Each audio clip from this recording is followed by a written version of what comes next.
My name is John Myatt. In my time, I've been a teacher, a painter, and an art forger. In 1999, I was jailed for forging over 200 paintings, a crime that rocked the art world, and I paid the price for it. These days, I paint in the style of the great masters and sell them legally as honest fakes. And I've started teaching the tricks of my trade to aspiring artists because all painters can learn by copying others. Today we'll be painting in the style of an American artist who was the most celebrated portrait painter of his time, John Singer Sargent. I'm not particularly nervous about it, more excited. I just hope I don't fiddle too much and wreck it.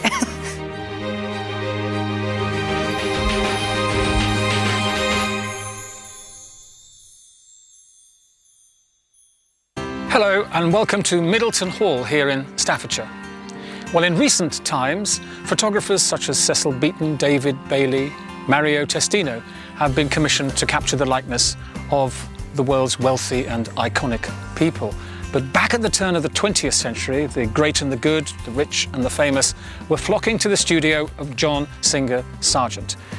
Such was his celebrity that people would actually cross the Atlantic just for a chance of a sitting in his studio. Born in Florence in 1856 to wealthy American parents, Sargent created a sensation when he started painting in Paris with his amazing technical ability. By putting together standard academic practice with bravura paint skills, he was able to put portrait painting right back on the map. To paint a portrait in Sargent's masterful style is a real challenge for even the most skilled artist. I'm Sally Brooks, I live in Worcestershire and I'm an art teacher. My name is Gordon Collett. I live near Windsor. I'm a muralist and I specialise in architectural trompe l'oeil. I'm Pat Landon. I live near Solihull and I'm an artist and art teacher. I guess it would be quite interesting to be the students because then I can sympathise with my pupils in the classroom when I'm showing them and demonstrating to them the techniques I want them to do. I've no idea what's going to be in front and I'm really looking forward to seeing what I can do. It's all going to be new and I've never had an art lesson before. It'll be the first time someone's taught me how to paint. The subject I'm not looking forward to, if that is what's chosen, probably is a portrait or a figure. The challenge for anybody today trying to paint in the style of Singer Sargent is actually not to get bogged down with all the detail. Details, he said, would just take care of themselves. Well, make of that what you will. But there were newspaper cartoons of the time showing Sargent attacking his painting with a mop. Such was the gusto with which he worked. Well, I just hope that today's students can take that plunge, find that courage, and work the same way that he did. Pat, Sally, Gordon, today your task is to complete a painting in the style of John Singer Sargent. Gosh. Pat, what do you think? A most beautiful, beautiful painting and a wonderful artist. Yes, it's fantastic, gosh. Very, very clever on the material. You're looking forward to like doing satin. I am, yes. A challenge. Because you were saying you hoped it wasn't Sargent, didn't it? Did I get you right? Well, you hoped it wasn't a portrait. I hoped it wasn't a portrait. Oh, well. The style of my work is more abstract, but I shall have a go. I like it a lot. I'm looking forward to having a go at that.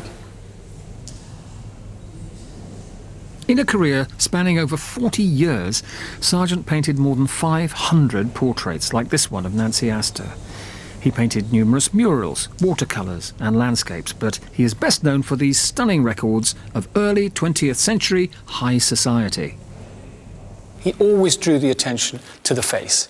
You can get away with murder here, in fact, in terms of, handling and brushwork. You can actually afford to keep quite a lot of this very loose, but this is the area where you have to have, this is where the eye is drawn, because she's looking at you, you're looking at her, and this is, if there is any detail, it's there. So I'd leave that till towards the end of the painting. I want you to use this colour scheme, definitely, because I think it's a simple colour scheme, a mixture of black, dark burnt umber, and then ochre, yellow ochre, even over the flesh area, really, and then a soft kind of warm red umber glaze around here, and ochres again down here, just heightened quite actually quite abruptly heightened here with white. So it's a really restricted palette.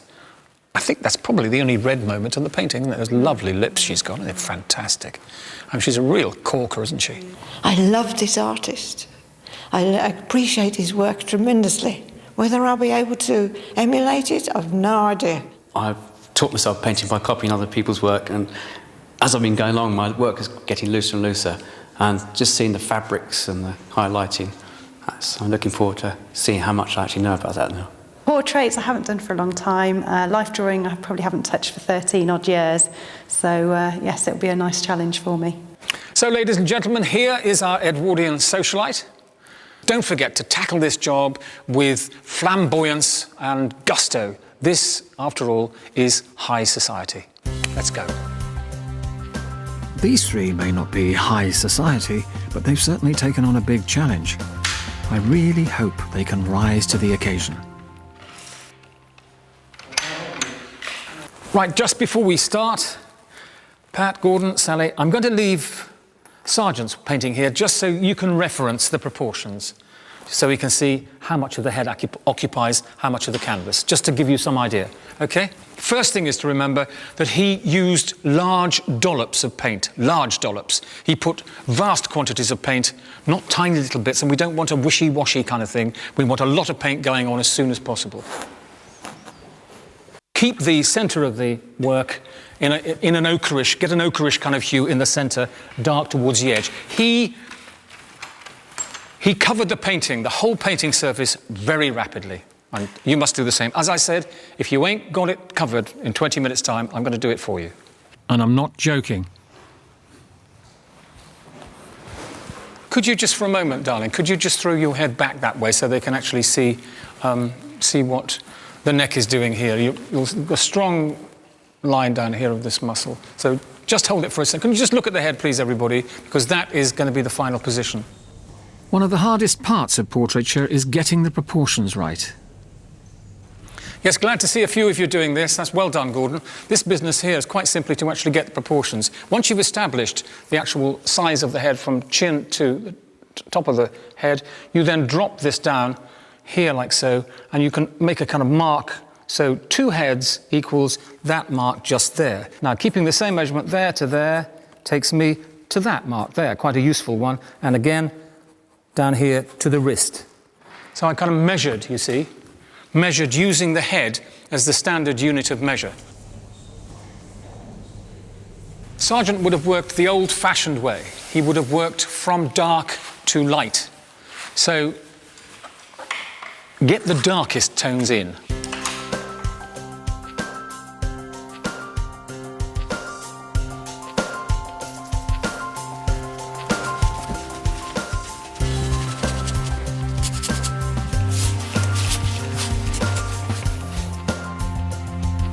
Good start, Pat. Good start. You happy? Yes, quite. I think so too, so am I. Happy there, Gordon? I'm not sure yet. But I'm just getting the stuff in the back. You're certainly getting it. You make the figure fill it after I got it around it. Oh, Sally, that's looking... Really, that's looking quite powerful already, isn't it?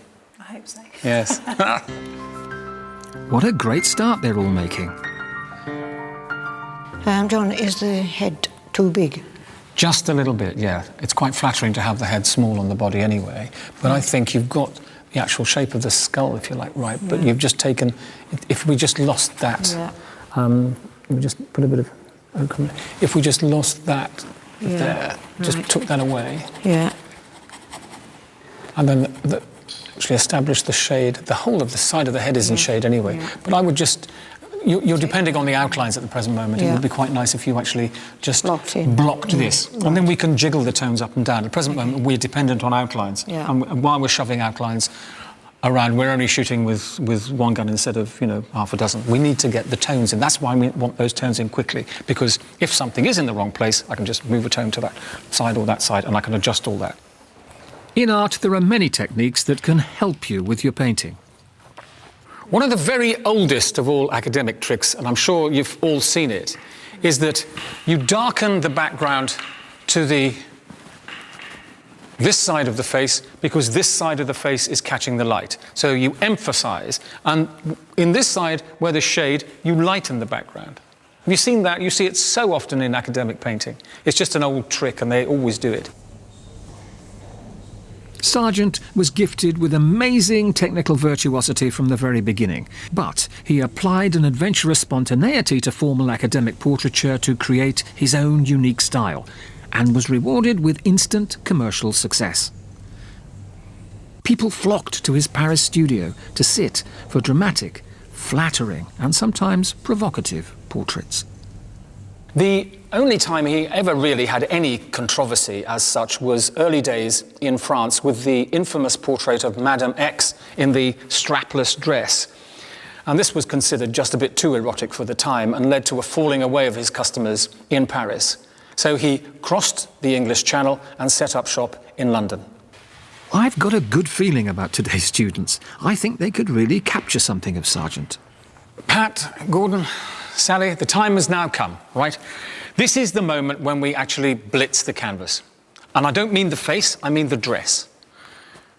I want you to load the brush with as much paint as you can, a lighter version of that dress that Sarah's wearing, and I want you to attack that canvas in one movement like that. Confident and aggressive. Take a step back before you do it. Let's do it the Sargent way. Take a step back and... Right? We've got plenty of time to put mistakes right, so let's just take a few risks, because this actually is going very well. Is anybody taking a step back and lunging at the painting like a fencer? Haven't seen it yet. Take a step back and lunge. Come on now, that's the stuff. Missed.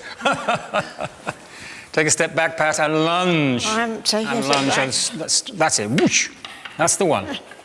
Step back and lunge. This is what excited all his customers. They loved it. It was like working with the drama of your portrait was unfolding in front of you. And there was Sargent. All that stuff. It was a bravura show for them, but it worked. It did the job, and of course he produced the paintings too. They're all still looking a bit uncertain, so maybe I'll have one of those "here's one I made earlier" moments. Might I just stop you right there and show you something that I did personally in this idiom to give you an idea, all right? Here's a portrait I did recently of a lady in Edwardian costume. And I don't want you to concentrate on the face, but what you can see is that the eye is drawn to the face because all the detail is there. What I want you to look at is the dress and the hat. Look at that. Job done. That's what I'm asking you to do now. Did he use a knife at all? Suppository. No, you do not use knives. We're not using palette knives. You can use your fingers. Of course you can use your fingers. All sensible artists use their fingers. Palette knives, it's very easy to make it look pathetic. And, kind of touristy, Marbella 1956 type rubbish painting. I wish I hadn't mentioned it. Looking back, it's hard to believe I once almost gave up painting. When I came out of prison, actually, I got no intention at all to do any more painting whatsoever. But it was the policeman who arrested me who called me up and said, what are you doing? And why don't you do some more painting? And I said, oh, for goodness sake, there's nothing but trouble. And he said, no, go on. Said, lots of people would be interested in what you do. So he commissioned a family portrait from me. And that's how I started off. And after that, he said, well, there's quite a few of these lawyers who are interested in, in what you've done and would like a little memento of the case. And before I knew where I was, really, I got a business in painting fakes, I suppose, not forgeries, but fakes, which is legal, and they were signed on the back as well. John Myatt, Genuine Fakes. And good. Well, here's a painting by Claude Monet that I did earlier, as they say, back in 2003.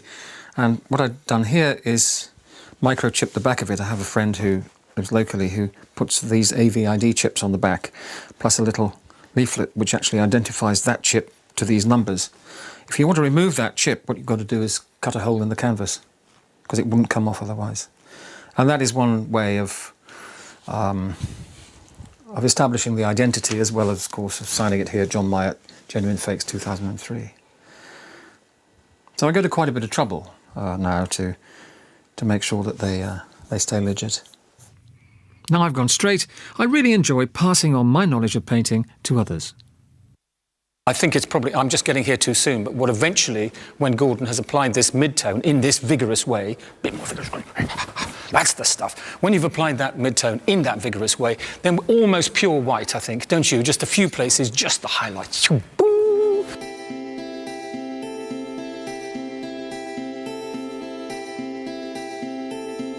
I covered the canvas with the dark brown and the ochre to start with, and left the figure sort of light. Immediately it felt more dramatic. So then when you've got the dark brown background, then you can block in the sort of more satiny feel about this lovely dress. Essentially for me, the first thing was to get the figure to fit in the canvas as per Sargent's example. So I guess I just went straight for paintbrush, drafted it out quite loosely, and I've sort of blocked it in using the block painting technique, as John mentioned.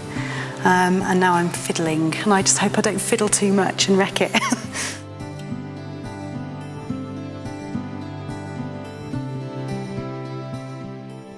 After moving to England, Sargent continued in his role as a prolific society painter, painting approximately 15 to 25 commissions each year and charging 2,000 guineas each time. That's over £150,000 each portrait in today's money. In fact, you were nobody unless Sargent had taken your likeness. Poets, presidents, industrialists all came to Sargent's studio.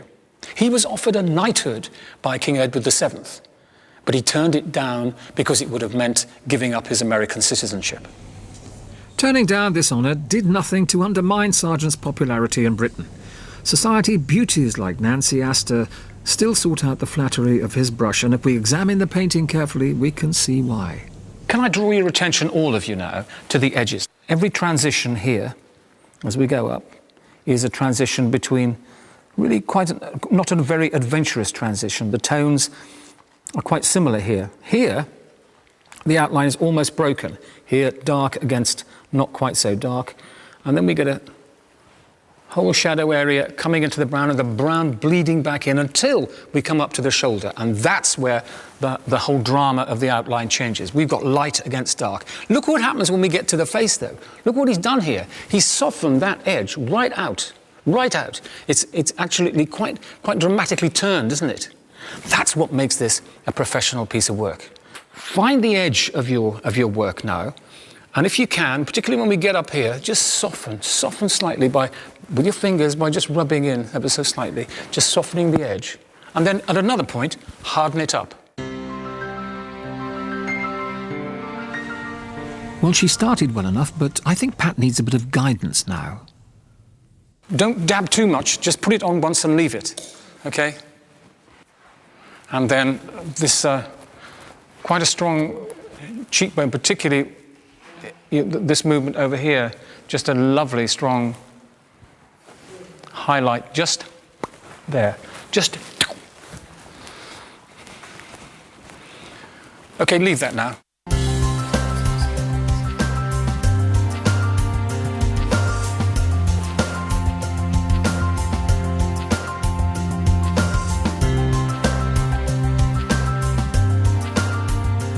Well, Pat, Gordon and Sally, I think it's just about time that we started looking at the model's face and working the detail into that face. Sargent was once asked, how did he manage to get such a good likeness? Now, what he said doesn't make too much sense to me, but for what it's worth, I'll tell you what he said. He said, if you get the shape of the skull, if you get the shape of the head, don't worry about the eyes, the nose, and the mouth. If you get the shape, look for the shape of the skull. Look for the unique shape of Sarah's skull. Cheekbones here, obviously she's got quite defined cheekbones. If you take this distance between here and here, the pupils will be roughly halfway between those two. And then the root of the nose here will be roughly halfway between the pupils and the chin, and the line of the lips and the mouth halfway again between the root of the nose and the tip of the chin. So all the action takes place really here. The likeness is defined here, not here, although this constitutes half of the whole face. So what he's saying is, look for the skull, find the skull, the shape of the skull, and then everything else will just drop into place. Now, I've tried it, and it doesn't work for me, but I pass it on to you because it might work for you. It's difficult to get the flesh tones right. That lovely face colour that she's got, which is sort of tanned, but not too tanned. And at the moment, it looks a bit muddy, so I've got to breathe a bit of life into it. Well, what I normally do is much, much bigger.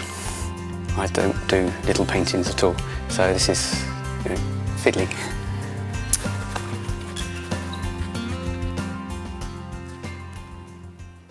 That's it, Sally. Good idea. Lovely. It just turns it away from you. Yeah. The face is too bright at the moment. It is slightly, isn't it? Yeah. What you've got, Sally, is a dark moment here as the eye kind of, the nose plunges in here, and then you've got the kind of the sphere of the eye, and right the way down the side of the nose here, you've got dark moments all the way down. Don't ever make the mistake of making the whites of the eyes white. They're just not.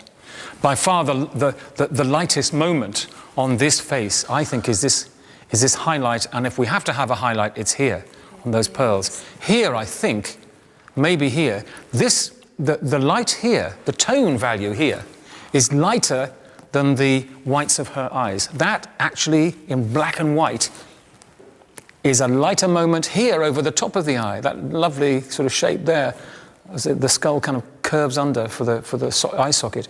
That is lighter than those. There's a tiny spot, a tiny highlight in the white of the eye, but that's it. But knock it right back. Despite his fame, Sargent was an intensely private person. He never married. He travelled the world in the company of his valet, and at other times with his two sisters and their families in tow. There were rumours of homosexuality, but since all his private papers were destroyed in 1925 after his death, we will never know. And frankly, it doesn't matter one way or the other, because it doesn't affect the legacy that he left behind. He was the Edwardian Society portrait painter. I'd be thrilled if any of today's students could come even close to a 21st century Sargent. But some of us have still got a way to go. The trouble here, Pat, is that these... You see, all the skin tones are actually... You've got them lighter than the lightest point on the dress. Yes. Now, if I... come with me and squint at her, right? Let's just do a squint. The lightest part, the very, very lightest thing I can see, the lightest thing I can see is here. From where you are, this is light, okay? There's nowhere on this face which is brighter than that. Okay. Look at the skin colours you've got. Yeah. You're giving me tones which is explosive. And that is a kind of... puts a hint of amateurishness in. Oh. You've got to get your tone values right. I hope I'm not being too hard on her, but tone values is what it's all about.